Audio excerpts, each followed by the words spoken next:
Hoje, domingo, 3 dias depois da morte de Cristo, a última profecia foi cumprida com relação à vinda do Filho do Homem. A ressurreição significa para nós o triunfo sobre a morte e o início da nova aliança com o Pacto da Graça. Hoje é o dia de pensarmos em como Cristo e como Deus se manifestou de maneira a que a salvação da humanidade, que antes era um pacto celebrado com um povo, se extinguisse, expandiu para todo o povo de Deus sobre a face da terra. Vejamos, no livro de Mateus 28, vai estar escrito: no findar do sábado, e ao entrar no primeiro dia da semana, Maria Madalena e a outra Maria foram ver o sepulcro. E eis que houve um terremoto, porque o anjo do Senhor desceu do céu, e chegou e removeu a pedra e assentou-se sobre ela. O seu aspecto era como um relâmpago, e a sua veste como a alva da neve, e os guardas tremeram espavoridos, e ficaram como se estivessem mortos. Mas o anjo, dirigindo-se às mulheres, disse: não temais, porque sei que busca Jesus, que foi crucificado. Ele não está aqui, ressuscitou, como tinha dito. Vinde ver onde ele jazia. E depois depressa, e dizei aos discípulos que ele ressuscitou dos mortos, e vai adiante de vós para a Galileia, ali o vereis. E como vos digo, e retirando-se elas apressadamente do sepulcro, tomando-as de medo e grande alegria, correram e anunciaram aos discípulos, e eis que Jesus veio ao encontro delas e disse: salve! Então Jesus lhe disse, e elas aproximaram-se, abraçando-lhe os pés, o adoraram. Então Jesus lhe disse: não temais, ide avisar os meus irmãos que se dirigiam à Galileia, e lá me verão. Indo elas, eis que alguns guardas foram à cidade e contaram aos principais dos sacerdotes tudo o que sucedeu. Reunindo-se eles em conselho com os anciãos, deram grande soma de dinheiro aos soldados, recomendando-lhe, disseram: vieram de noite, os discípulos dele roubaram enquanto dormíamos. Caso isso chegue ao conhecimento do governador, nós o persuadiremos e vos poremos em segurança. Eles, recebendo o dinheiro, fizeram como estavam instruídos. Esta versão divulgou-se entre os judeus até os dias de hoje. Jesus apareceu aos discípulos da Galileia. Seguiram 11 discípulos para a Galileia, para o monte que Jesus designara. E quando o viram, o adoraram, mas alguns duvidaram.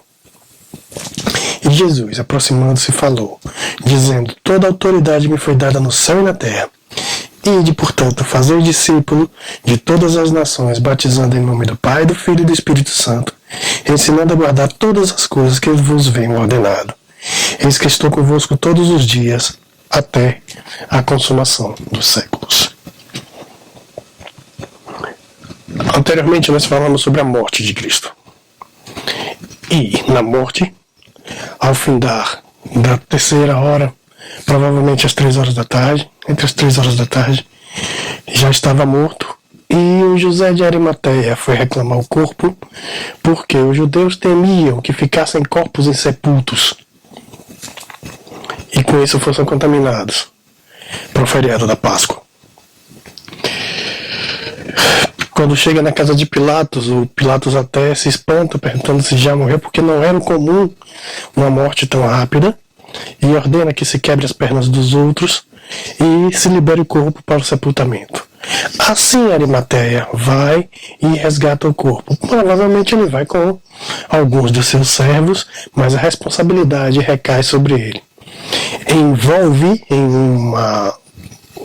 um lençol, cobre o seu rosto e o coloca num sepulcro novo que o próprio Arimateia havia construído para si. A partir desse momento, os judeus, os sacerdotes, já preocupados com isso, eles pedem a Pilatos que coloquem guardas do próprio Império Romano para que guardassem o sepulcro, porque havia um medo de que os discípulos roubassem o corpo e dissessem por aí que ele já tinha ressuscitado.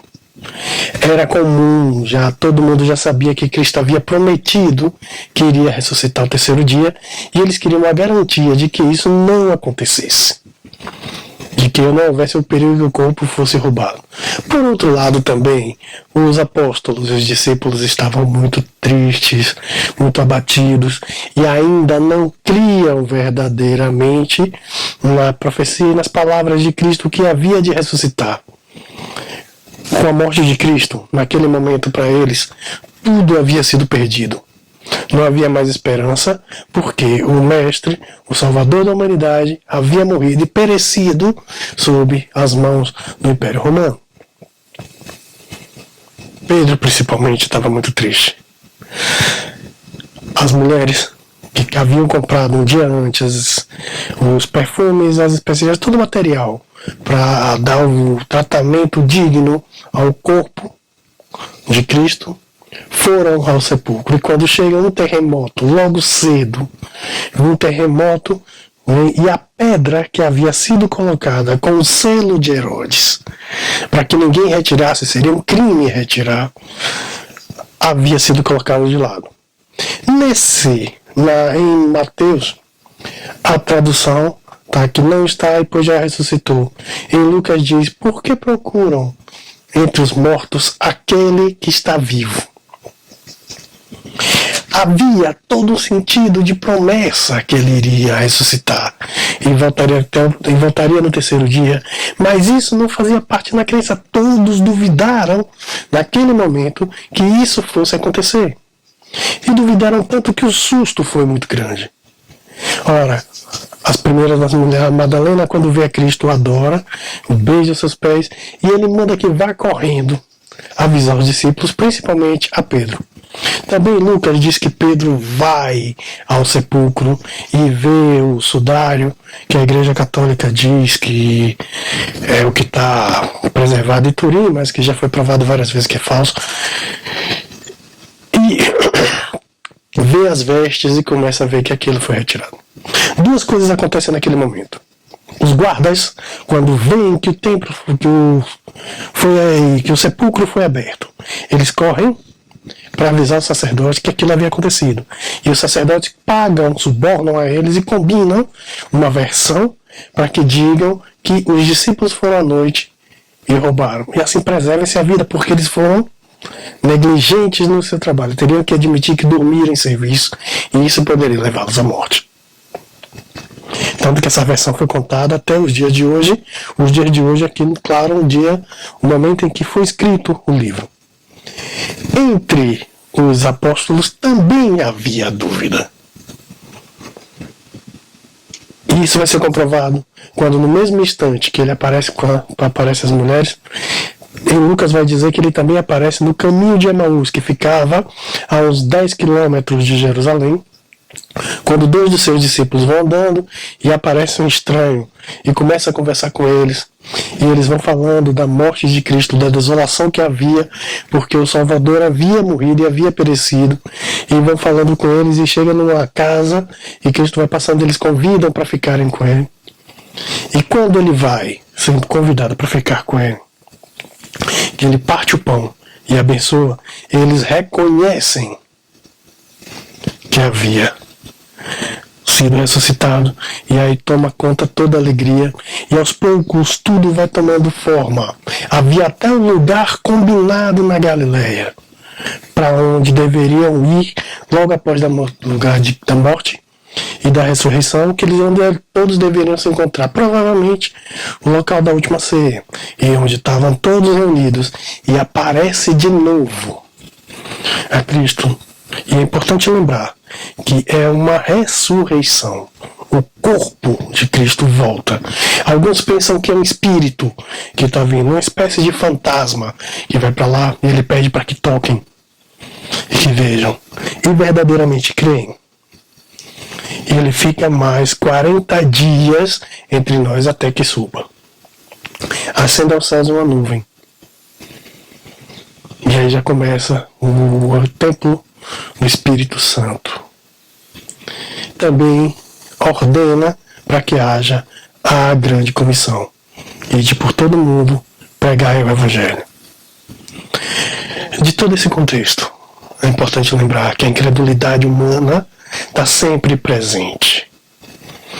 Nem aqueles que viviam perto dele, nem aqueles que estavam com ele o tempo inteiro acreditaram ter que tinham verdadeira fé que ele iria ressuscitar ao terceiro dia, tanto que estavam todos tristes antes mesmo do período acabar. A outra questão é que a morte e a ressurreição de Cristo mostra o triunfo de Deus sobre a morte e consagra a dialética divina quando Deus Todo-Poderoso se faz homem e renuncia à sua divindade. Tudo que aquele Deus Todo-Poderoso, que criou todas as coisas, que tem poder sobre todas as coisas, ao negar a sua divindade e se fazer homem, ele passa por todos os momentos ou todas as alegrias que um ser humano pode passar. Também ele passa por todas as tristezas. Ele come e sente o gosto. Ele chora, ele sente fome. Ele foi machucado. Ele foi amado e glorificado, mas também foi negado. Ele foi tentado de todas as maneiras. Ou seja, tudo que um ser humano pode passar, Deus também passa como Cristo. Ao final, tudo isso vai ser resumido no amor de Deus pela humanidade e que vence todas as coisas, que é a presença do Espírito Santo. Ou seja, o Espírito Santo é a síntese de tudo o que Deus representa e de tudo que Deus é pela humanidade, onde essas três naturezas independentes, essas três pessoas, essas três figuras, se formam em uma só, uma unidade trinitária. A outra questão que está junto é a missão de levar, a forma como Deus escolhe de revelar para a humanidade é através da pregação.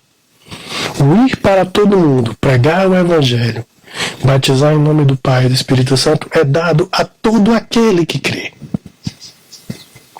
Todos temos a obrigação de levar as palavras do Evangelho. Durante muito tempo na história, houve um erro em que levar a palavra era sinônimo de conversão. E durante muito tempo na história também entendeu-se que essa conversão e salvar a alma dos perdidos deveria ser feita de toda maneira possível, inclusive se matando o corpo. Muitas atrocidades foram cometidas em nome de Cristo quando Cristo não dizia isso. Mas também a mensagem foi levada a todos os cantos e isso ainda permanece. A gente pode ter de prático para os dias de hoje que essa nova aliança ela é baseada na graça. Porque não fizemos nada, nenhum mérito em nós, para que Cristo concedesse o perdão dos pecados. O sacrifício foi dele. Foi ele que fez. E ao fazer, logo depois Paulo vai dizer que nos deu o privilégio de sermos chamados de filhos de Deus. Não existe mérito nenhum na ação humana. Nós não fizemos nada para ser salvos. Aliás, se Deus resolvesse ser 100% justiça, todos estariam condenados. Porque lá atrás, ainda no Velho Testamento, diz que Deus olhou a terra e não viu o justo sequer. Como ainda hoje não há, nós somos justificados do nosso pecado através de Cristo. A outra questão que vem junto a isso é a forma como levar esse Evangelho. Não existe uma maneira descrita na Bíblia de como fazer isso. E nesses momentos pelo qual estamos passando, a palavra deve ser pregada através da vida de cada um, através da mensagem publicada de cada um e ao falar das pessoas. Ainda agora, em 2021, no Brasil, com quase 3 mortos todos os dias. Se reunir em templos é tentar a Deus. Mas ainda assim, nós divulgamos as palavras pelos meios que nos restam, pelas formas que temos de estar junto a Cristo. Paulo mais adiante vai falar que somos como zambujeiros, oliveira brava, enxertados na oliveira verdadeira.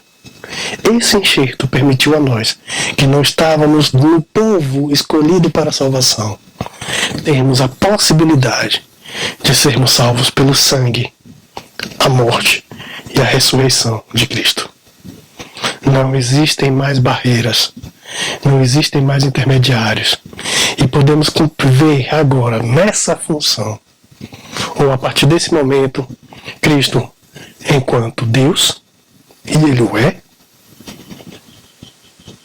como segunda pessoa da Trindade, como Rei, porque domina a morte, e porque reina nos céus, por toda a humanidade, e como sacerdote, único intermediário entre Deus e os homens, que é Jesus Cristo, o homem. Não precisamos mais de homens que nos dê acesso a Deus, porque agora temos livre acesso ao Pai. Mas algo que no primeiro momento até os apóstolos esqueceram, nós não devemos esquecer nunca. Se somos escolhidos e eleitos, devemos viver como escolhidos e eleitos. E a partir de então, a mensagem pregada, seja a tempo ou fora de tempo, seja por qualquer instrumento que nos for possível fazer nesses momentos de dores, de epidemias, de guerras, de doenças, de discórdias, mas que podemos levar adiante a palavra de Deus.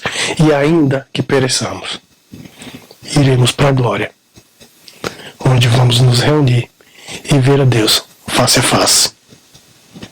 Que Deus, pois, tenha misericórdia de nós e que o Espírito Santo nos coloque o entendimento da sua santa palavra. Até mais, tenham uma boa semana e até o nosso próximo encontro.